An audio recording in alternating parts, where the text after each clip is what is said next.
You know that feeling?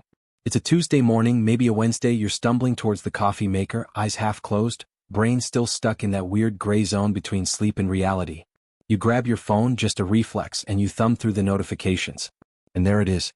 The vibration. The little red badge. The bank alert. Your account has been debited $485. It's a gut punch.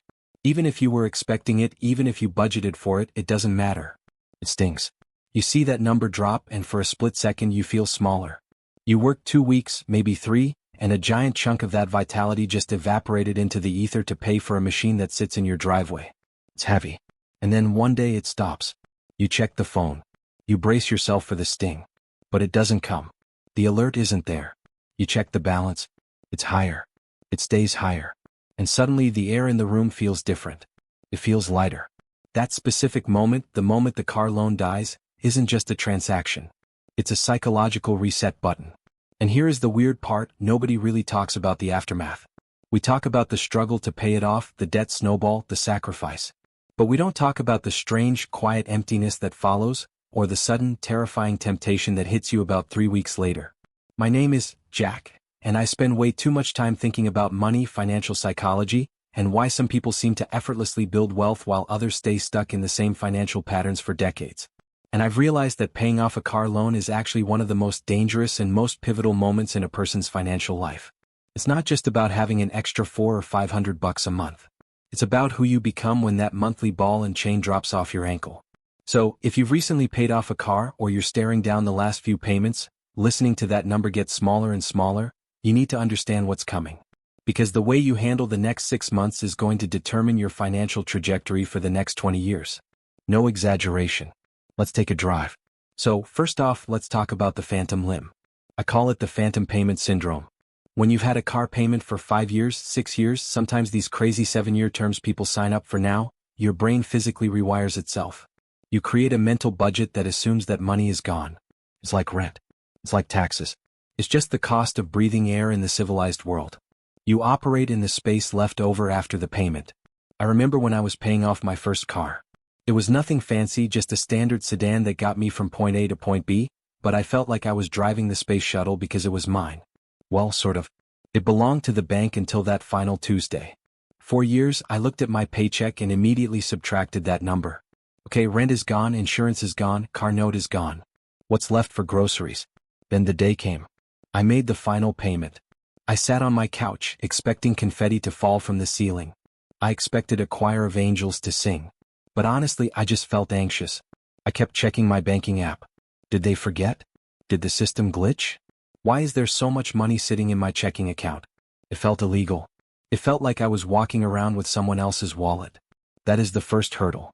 You are so accustomed to scarcity that the sudden presence of abundance feels like a mistake. This is where most people, honestly, they trip up right here. Because your brain, being the clever little survival mechanism that it is, tries to protect you from this anxiety. It tries to fix the discomfort of having too much money by getting rid of it. It's uncomfortable to have a surplus if you've spent years training yourself to have a deficit. You start justifying things. Well, the car is paid off, but it has 60,000 miles on it. It's probably going to need tires soon. And the transmission might blow up. And honestly, I do deserve a treat. I've been so good. And just like that, you're scrolling. You're on the Auto Trader app. You're on the dealer website. You're looking at the new models with the better touchscreens and the heated seats that warm up in 3 seconds instead of 10. And you tell yourself, I can afford this monthly payment. I mean, I'm not paying anything right now. So a $300 payment is basically free money compared to what I was paying. Stop. Just stop. Take a breath. This is the trap. The car dealerships, they know this cycle better than you do. They can smell the paid-off loan. They know that 3 months after you pay off a car, you are prime real estate. You have equity, you have credit, and you have habit. You are addicted to the payment. And that brings us to the really big shift. We need to talk about the difference between cash flow and net worth. This is the boring accounting stuff that actually changes your life, so stay with me. When you have a car loan, your cash flow is choked. You are bleeding liquidity every single month. But your net worth is also taking a hit because you're paying interest and the car is depreciating. It's a double whammy. When you pay off the loan, your cash flow suddenly explodes. You go from, say, negative $400 a month to positive $0. That feels like a $400 raise. It is a $400 raise. A tax-free raise, by the way. But here is the mindset shift you have to make. You have to stop seeing that $400 as fun money and start seeing it as capital. Think about it like this. For the last 5 years, you've been renting your lifestyle from a bank. You've been paying them for the privilege of driving their car. Now you are a landlord. You own the asset. You are producing value for yourself. If you take that $400 a month, which is $4,800 a year, and you immediately shove it into a down payment for a new car, you are just re-entering the tenant cycle. You are signing a new lease on a life of renting your own existence. But if you can just sit with that money, if you can let it pile up in a high-yield savings account or an investment account, something magical starts to happen. You start to see the world differently. I was talking to a friend of mine recently, let's call him Dave. Dave paid off his truck about 6 months ago. He was feeling good. He called me up, super excited, saying, "Jack, man, I'm looking at this boat. It's used, it's a great deal, and the payments would be low because I have such a big down payment from the truck equity." I asked him, "Dave, do you like fishing?" He said, "I hate fishing. I just like the idea of having a boat." I laughed, but it wasn't really funny. It's the same psychological trap. He wasn't looking for a boat, he was looking for a place to put his money so he wouldn't have to think about it. He wanted the burden of a payment because the freedom of no payment felt too loose, too unstructured. We talked it through.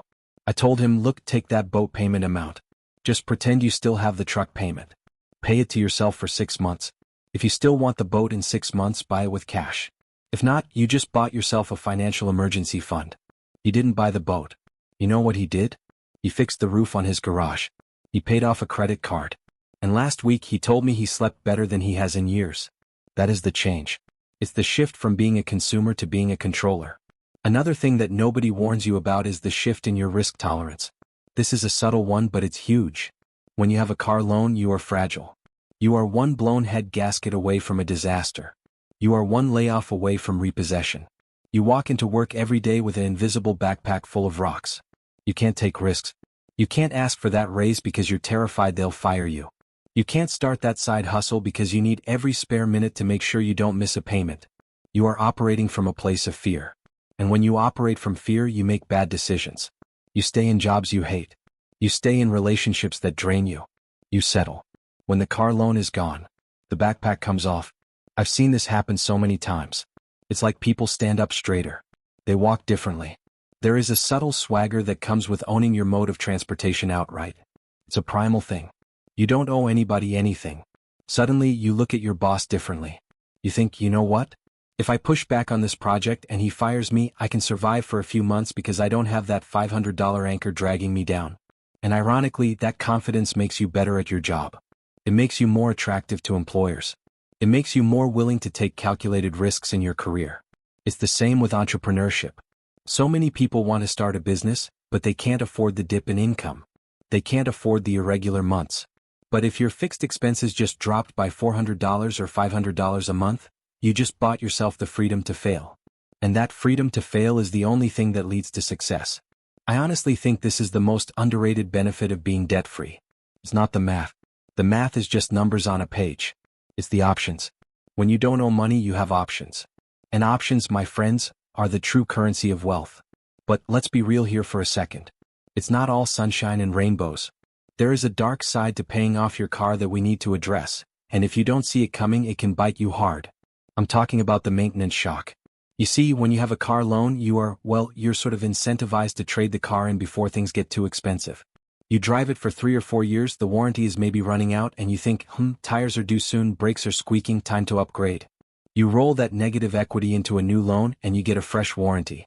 You get a new car that doesn't need anything but gas. It's a trap, but it's a comfortable trap. It keeps your monthly expenses predictable. When you pay off the car, you are now the owner of a depreciating asset that is getting older every single day. And older cars break. It's not a matter of if, it's when. So, you're celebrating this victory, I'm debt-free, and then 2 months later, clunk. The alternator dies. Or you hit a pothole and ruin a rim. Or the air conditioning decides to quit in the middle of July.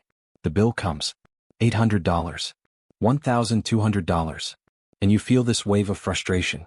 You think, this is exactly why I wanted a new car. I'm just pouring money into this old bucket of bolts. Here is the reframe you need. This is the psychological pivot point. That repair bill is not a failure.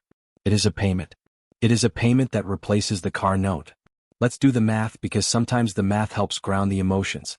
If your car payment was $450 a month, that is $5,400 a year. If you pay $1,200 in repairs this year, you are still $4,200 ahead. You are still $4,200 richer than you would have been if you had just traded it in for a new payment. You have to treat your car like a business expense. You have to self-insure. You have to take that old payment money every single month and put it into a car repair and replacement fund. This is so critical. Don't just leave the money in your checking account, or you'll spend it on takeout. Move it. Set up an auto transfer. $400 a month goes into a separate savings account. When the car breaks and you don't panic. You don't feel poor. You just write the check from that account and you say, "Thank you, car, for continuing to run. Here is some of the money I saved by not having a loan." It changes the entire relationship with the machine. You stop resenting the repairs and start seeing them as just the cost of doing business. It's the cost of freedom. And this leads to something deeper. It's about how you view the things in your life. We live in this disposable culture, right? We buy things, we use them until the next shiny thing comes out, and then we toss the old one aside. We treat our phones like that, we treat our clothes like that, and we definitely treat our cars like that. Paying off a car forces you to slow down. It forces you to appreciate what you have. There is a certain satisfaction in driving a paid-off car. It's a little beat up maybe. There's a scratch on the bumper from that time you misjudged a parking spot 3 years ago. The cup holder is sticky. But it's yours. Every mile you drive in it is a mile you aren't paying a bank for the privilege of driving. You start to take care of it differently. You might actually wash it yourself on a Saturday morning instead of taking it to the automated machine. You might check the oil more often. You become a steward of the object rather than just a user. I know this sounds a little woo-woo, a little philosophical, but it really does bleed into the rest of your life. Once you break the cycle of upgrade with the second most expensive thing you own, you start to look at your house differently. You look at your furniture differently. You realize that happiness doesn't come from the new car smell. It comes from security. It comes from peace. There is a specific kind of quiet confidence that comes with driving an older, paid-off car. It's like a secret handshake. You pull up to a stoplight next to someone in a brand new $60,000 truck with the temp tag still on it. They might look at you and feel superior. They have the shiny paint, the fancy tech. But you know something they don't. You know that while they are stressed about their monthly budget, worried about the ding in the door, calculating how many overtime hours they need to work to cover the insurance, you are just driving. You are free. And honestly, freedom feels better than leather seats. Let's talk about the opportunity cost because this is the part that honestly keeps me up at night when I think about all the money we waste. If you pay off a car, let's say you were paying $500 a month, and you decide to keep that car for just 5 more years after it's paid off, and you invest that money, the numbers are staggering. We're talking about investing $500 a month. That's $6,000 a year. Over 5 years, that's $30,000 in principal. But if you put that in a basic index fund, maybe averaging a conservative 7 or 8% return, you're not just sitting on $30,000. You're looking at closer to $36,000 or $38,000 depending on the market. Now, most people don't do that. Most people take that $500 and they upgrade their lifestyle. They move to a slightly nicer apartment. They eat out a little more. They buy the organic avocados. They upgrade their cable package. This is called lifestyle inflation, and it is the silent killer of wealth. If you can resist that, if you can just maintain your standard of living while your income effectively goes up by $500 a month, you are building an empire on the side. You are building a war chest. Imagine having $40,000 in cash 5 years from now. What does that do for your life? Maybe it's a down payment on a rental property. Maybe it's the seed money for that business you've been scared to start. Maybe it's just screw you money. Money that means if your boss fires you, you don't have to panic. You can take your time finding the right next step. That is the change that happens after paying off the car. It's not just about the car. The car is just the vehicle, pun intended, to get you to this place of liquidity. The car is the catalyst. But you have to be intentional about it. You have to have a plan. If you don't have a plan for that money, it will disappear. It's like water, it will find the lowest point and leak out. It will go to Amazon, it will go to Target, it will go to dinners where you're scrolling on your phone and not even tasting the food. You have to build the dam before the water flows. You need to decide right now before that final payment clears, where that money is going. Are you funding a Roth IRA? Are you paying down your mortgage? Are you building a 6-month emergency fund? Pick a lane. I want to circle back to the emotional side of this because personal finance is rarely just about math. It's almost always about behavior and emotion. There is a grief process in paying off debt, I think. It sounds strange, but hear me out. Debt is a relationship. It's a toxic relationship, sure, but it's a relationship. You've been interacting with this lender, sending them money, thinking about them, planning your life around them for years. When they're gone, you feel empty. You might feel a lack of identity. For a long time, you were the person paying off debt. That was your struggle. That was your story.